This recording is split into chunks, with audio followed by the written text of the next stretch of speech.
Bonjour à tous, j'espère que vous allez bien. Dans cette présentation, je vais vous expliquer l'exercice 1 du TP2, graphe 7 et API sous AutomeGL. Je vais bien sûr faire en détail les 4 parties. Maintenant, si quelque chose n'est pas clair, n'hésitez pas à vous poser vos questions. Donc, dans la première partie, on désire simuler un graphe 7 sous AutomeGL qui va nous permettre l'allumage et l'extinction d'une lampe. Donc, la première question, proposer un graphe 7 et simuler ce dernier sous le logiciel AutomeGL. Donc, il faut tout d'abord commencer par installer dans vos PC personnels le logiciel AutomeGL. Je vais vous donner le lien pour où vous pouvez le télécharger. Donc, une fois le logiciel téléchargé et installé, vous pouvez commencer à travailler. Après l'allumage du logiciel AutomeGL, donc on va se retrouver dans cette fenêtre. Tout d'abord, il faut créer un nouveau folio, donc clic droit, ajouter un nouveau folio. Donc ici, vous donnez le nom que vous voulez à votre folio, donc il vous paraît logique. Moi, je vais mettre partie 1 et je vais cliquer sur le bouton OK. Donc, vous aurez cet espace de travail qui va apparaître. Avant de commencer à travailler, je vous conseille, moi personnellement, je commence tout d'abord par sauvegarder le projet. Ensuite, au fur et à mesure que j'avance dans mon travail, je clique sur cette icône disquette. Donc, pour sauvegarder, clic gauche sur Fichier, Enregistrer sous. Ici, vous allez choisir l'endroit où vous voulez enregistrer. Moi, j'ai sélectionné Bureau. Ensuite, vous donnez aussi un nom significatif à votre projet. Moi, je vais mettre exercice 1 et j'enregistre. Je vais commencer maintenant à travailler, à dresser mon graphe 7. Pour dresser le graphe 7, il y a 3 méthodes en général. Donc, moi, je vous conseille d'utiliser cette méthode. Ensuite, si vous avez besoin d'un élément qui n'apparaît pas dans la fenêtre que je vais vous montrer, donc vous faites appel aux autres méthodes. Donc, vous positionnez le petit carré à l'aide de la souris, vous positionnez le petit carré rouge ici, là où vous voulez. Ensuite, clic droit et vous choisissez les éléments qui vous conviennent. Moi, je vais tout d'abord dresser mon graphe 7. Ensuite, je vais vous expliquer.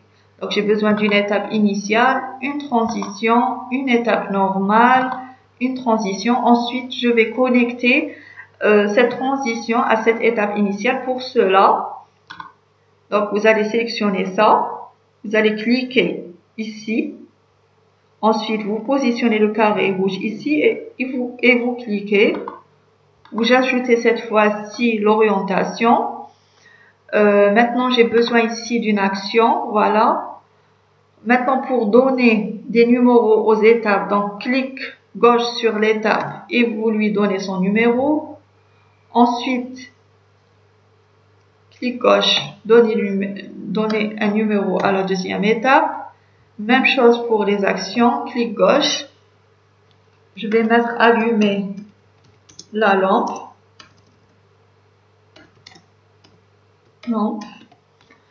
Ensuite, pour les réceptivités, cliquez sur les transitions. Là, je vais mettre la réceptivité A. Et là, je vais mettre la réceptivité A bar. Pour écrire le A bar, il faut mettre un slash, ensuite A. Maintenant, je vais vous expliquer le principe de fonctionnement. Maintenant, je suis à l'étape initiale. Donc, je vais cliquer sur un interrupteur. Je vais appuyer sur l'interrupteur. Je vais passer à l'étape où la lampe va être allumée.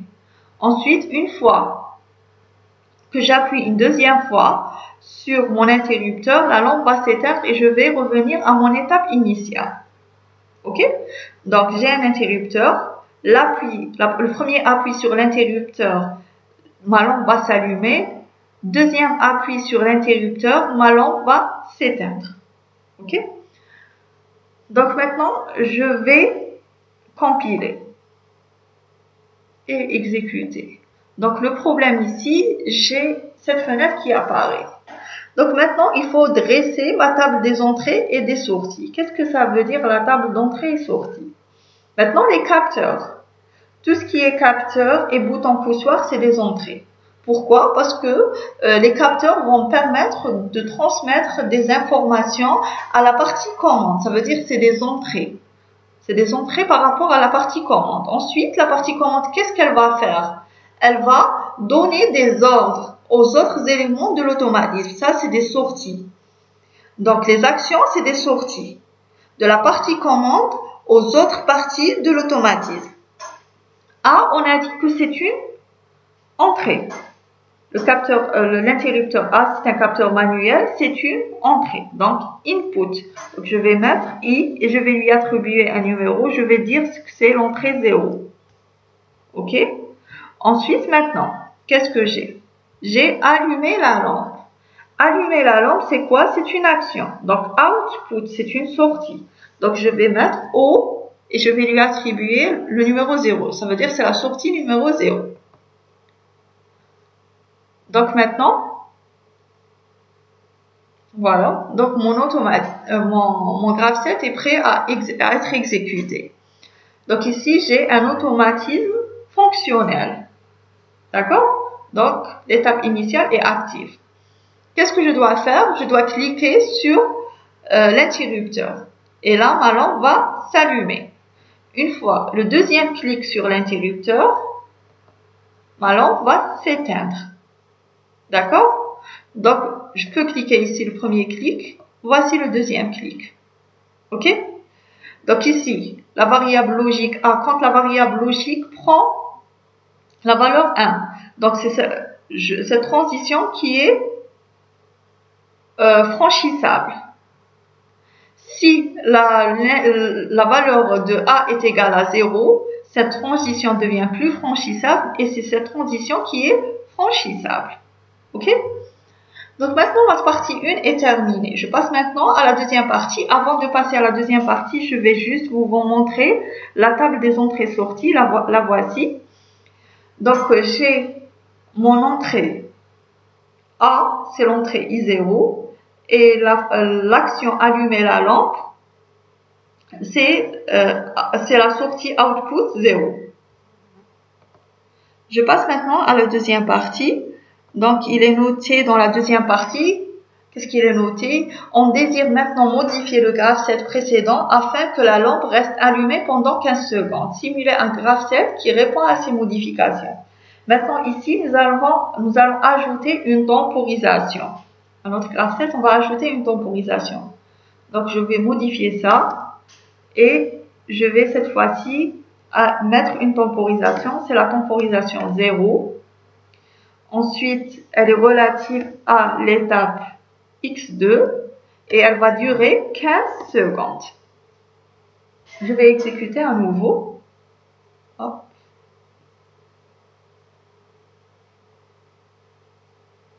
Maintenant, il n'y a pas d'erreur, c'est bon. Donc, premier clic sur...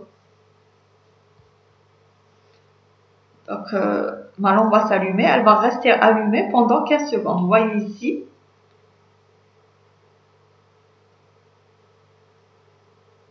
Hop, les 15 secondes sont terminées, mais elle a recommencé. Le cycle a recommencé. Ma lampe est à nouveau allumée. Le cycle a recommencé. Pourquoi? Parce que l'interrupteur A est actif. Dans la première partie, on le désactive. On désactivait l'interrupteur à l'aide de